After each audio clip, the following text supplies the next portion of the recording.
Ladies and gentleman, ರಾಜ್ಯ ಕಾಂಗ್ರೆಸ್ ಪಕ್ಷದಲ್ಲಿ ಕುರ್ಚಿ ಕಿತ್ತಾಟದ ಕದನ ಇನ್ನೂ ಮುಗಿದಿಲ್ಲ. ಕೇವಲ ಈ ದಾವಣಗೆರೆ ಮತ್ತು ಬಾಗಲಕೋಟೆಯ ಬೈ ಎಲೆಕ್ಷನ್ಗೆ ಸಂಬಂಧಪಟ್ಟ ಹಾಗೆ ಅದಕ್ಕೆ ಒಂದು ಸ್ಮಾಲ್ ಬ್ರೇಕ್ ಮಾತ್ರ ಸಿಕ್ಕಿತ್ತು. ಆದರೆ ಅದು ಈಗ ಮತ್ತೆ ಸ್ಫೋಟಗೊಳ್ತಾ ಇದೆ.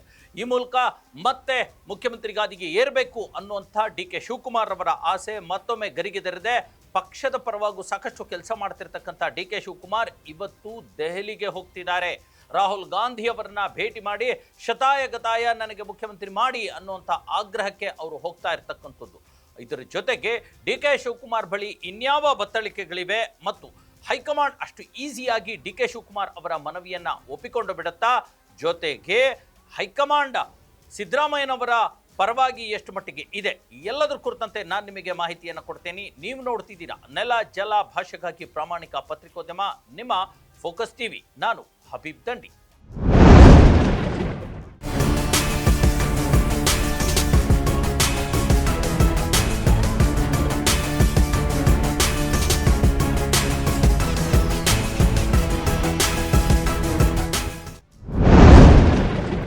ಎಸ್ ವೀಕ್ಷಕರೇ, ರಾಜ್ಯ ಕಾಂಗ್ರೆಸ್ನಲ್ಲಿ ಶುರುವಾಗಿರ್ತಕ್ಕಂಥ ಅಧಿಕಾರ ಹಸ್ತಾಂತರದ ಪರ್ವ ಸದ್ಯಕ್ಕೆ ಮುಗ್ದಿಲ್ಲ ಅಲ್ವಾ? ಈಗಾಗಲೇ ಎರಡೂ ಬಣದವರು ಮತ್ತೊಂದು ದಲಿತ ಸಿಎಂ ಅನ್ನುವಂಥ ಬಣದವರು ಕೂಡ ಈಗ ತಮ್ಮದೇ ಆಗಿರ್ತಕ್ಕಂಥ ತಂತ್ರಗಾರಿಕೆಯಲ್ಲಿ ತೊಡಗಿದ್ದಾರೆ. ಆದರೆ ಸದ್ಯಕ್ಕೆ ಸಿದ್ದರಾಮಯ್ಯ ಮತ್ತು ಡಿ.ಕೆ. ಶಿವಕುಮಾರ್ ನಡುವಿನ ಬಣ ಬಡಿದಾಟ ಮತ್ತೊಂದು ಸುತ್ತಿಗೆ ಮುಂದುವರಿಕೆ ಆಗಿರ್ತಕ್ಕಂಥದ್ದು. ಈಗಾಗಲೇ ಹಲವಾರು ಬಾರಿ ಡಿ.ಕೆ. ಶಿವಕುಮಾರ್ ಅವರ ಬಣದವರು, ಅವರ ಬೆಂಬಲಿಗರು ಕಳೆದ 1 ವರ್ಷದಿಂದ ಹೈಕಮಾಂಡ್ಗೆ ಭೇಟಿ ಮಾಡಿ ಹೋಗಿ ಬಂದು ಭೇಟಿ ಮಾಡೋದಕ್ಕೆ ಸಾಕಷ್ಟು ಪ್ರಯತ್ನಗಳನ್ನ ಪಟ್ಟರು. ಒಮ್ಮೆಯೂ ಕೂಡ ರಾಹುಲ್ ಗಾಂಧಿ ಆಗಿರಲಿ ಅಥವಾ ಪ್ರಿಯಾಂಕಾ ಗಾಂಧಿ ಆಗಿರಲಿ ಅಥವಾ ಸೋನಿಯಾ ಗಾಂಧಿ ಅವರಾಗಿರಲಿ ಯಾವುದೇ ರೀತಿಯ ಆಶ್ವಾಸನೆಯನ್ನ ಡಿ.ಕೆ. ಶಿವಕುಮಾರ್ ಅವರ ಬೆಂಬಲಿಗರಿಗೆ ಕೊಡಲಿಲ್ಲ. ಭೇಟಿನೂ ಕೂಡ ಆಗಲಿಲ್ಲ. ಕೇವಲ ಮಲ್ಲಿಕಾರ್ಜುನ ಖರ್ಗೆ ಅವರನ್ನ ಭೇಟಿ ಮಾಡೋದು ಬಿಟ್ಟರೆ ಅಥವಾ ಅಲ್ಲಿರ್ತಕ್ಕಂಥ ರಣದೀಪ್ ಸಿಂಗ್ ಸುರ್ಜೇವಾಲಾ ಅವರನ್ನ, ಕಾಂಗ್ರೆಸ್ ಉಸ್ತುವಾರಿ ಅವರನ್ನ ಭೇಟಿ ಮಾಡೋದು ಅಥವಾ ಅಲ್ಲಿರ್ತಕ್ಕಂಥ 5 ಸ್ಟಾರ್ ಹೋಟೆಲ್ಗಳಲ್ಲಿ 2-3 ದಿನ ತಂಗಿ ಅಲ್ಲಿ ರಿಲ್ಯಾಕ್ಸ್ ಆಗಿ ಬರುವಂಥ ಕೆಲಸಗಳೇ ನಡೆಯಿತು. ಹಾಗಾಗಿ ಅದರ ಮಧ್ಯೆ ಈಗ ದಾವಣಗೆರೆ ದಕ್ಷಿಣ ಮತ್ತು ಬಾಗಲಕೋಟೆಯ ಬೈ ಎಲೆಕ್ಷನ್ ಬಂದುಬಿಡುತ್ತಲ್ಲ, ಸದ್ಯಕ್ಕೆ ಅಷ್ಟರ ಮಟ್ಟಿಗೆ ಈ ಒಂದು CM ಗಾದಿಯ ಚರ್ಚೆಗೆ ಬ್ರೇಕ್ ಬಿದ್ದಿತ್ತು, ತಾತ್ಕಾಲಿಕ ಬ್ರೇಕ್ ಬಿದ್ದಿತ್ತು. ಹಾಗಾಗಿ ಈಗ ಆ ಒಂದು ಬೈ ಎಲೆಕ್ಷನ್ ಕೂಡ ಮುಗಿದಿದೆ. ಹೆಚ್ಚು ಕಡಿಮೆ ಇವತ್ತು ಪಂಚರಾಜ್ಯ ಚುನಾವಣೆಗಳು ಕೂಡ ಮುಕ್ತಾಯ ಆಗುತ್ತೆ. ಕೇವಲ ಪಶ್ಚಿಮ ಬಂಗಾಳದಲ್ಲಿ ಮಾತ್ರ 2ನೇ ಹಂತದ ಒಂದು ಚುನಾವಣೆ ಇರತಕ್ಕಂಥದ್ದು. ಅದಕ್ಕೂ ರಾಜ್ಯದ ನಾಯಕರಿಗೂ ಸಂಬಂಧ ಇಲ್ಲದೇ ಇರೋ ಪರಿಸ್ಥಿತಿ ಈಗ ಇದೆ.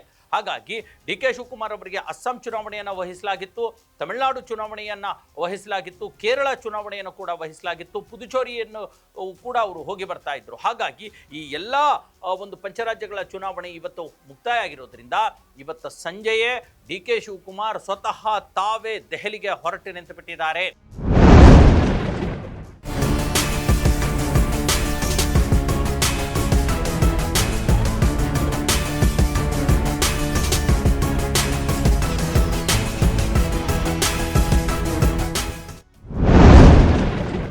ಪಂಚರಾಜ್ಯ ಚುನಾವಣೆಗಳನ್ನು ರಿಪೋರ್ಟ್ ಕೊಡುವಂಥದ್ದು ಅವರ ಮೂಲ ಉದ್ದೇಶ.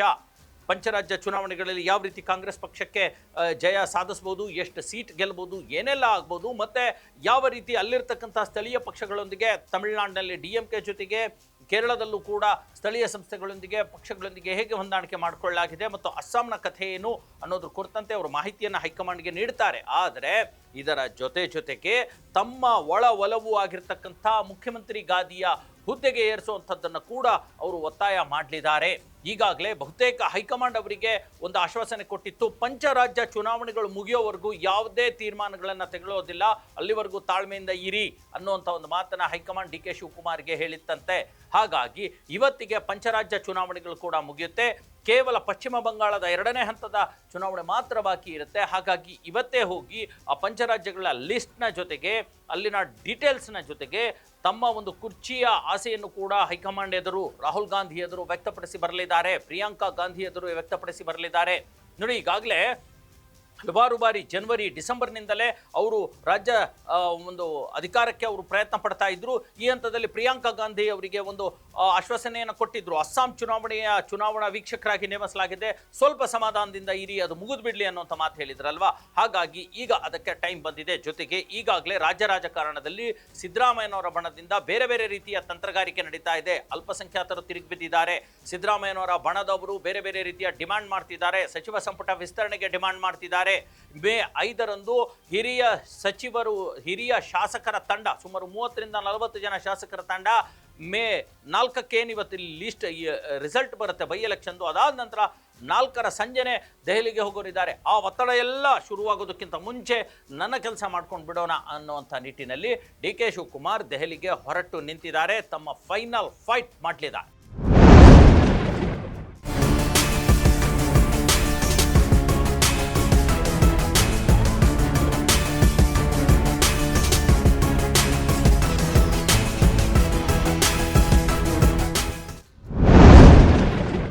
ರಾಹುಲ್ ಗಾಂಧಿ, ಪ್ರಿಯಾಂಕಾ ಗಾಂಧಿ, ಮಲ್ಲಿಕಾರ್ಜುನ್ ಖರ್ಗೆ, ಡಿ ಕೆ ಶಿವಕುಮಾರ್ ಅವರ ಈ ಒಂದು ಬೇಡಿಕೆಯನ್ನು ಪೂರೈಸ್ತಾರಾ? ಕಾಂಗ್ರೆಸ್ ಪಕ್ಷಕ್ಕೆ ಹೊಸ ಸಿಎಂ ಸಿಗ್ತಾರಾ?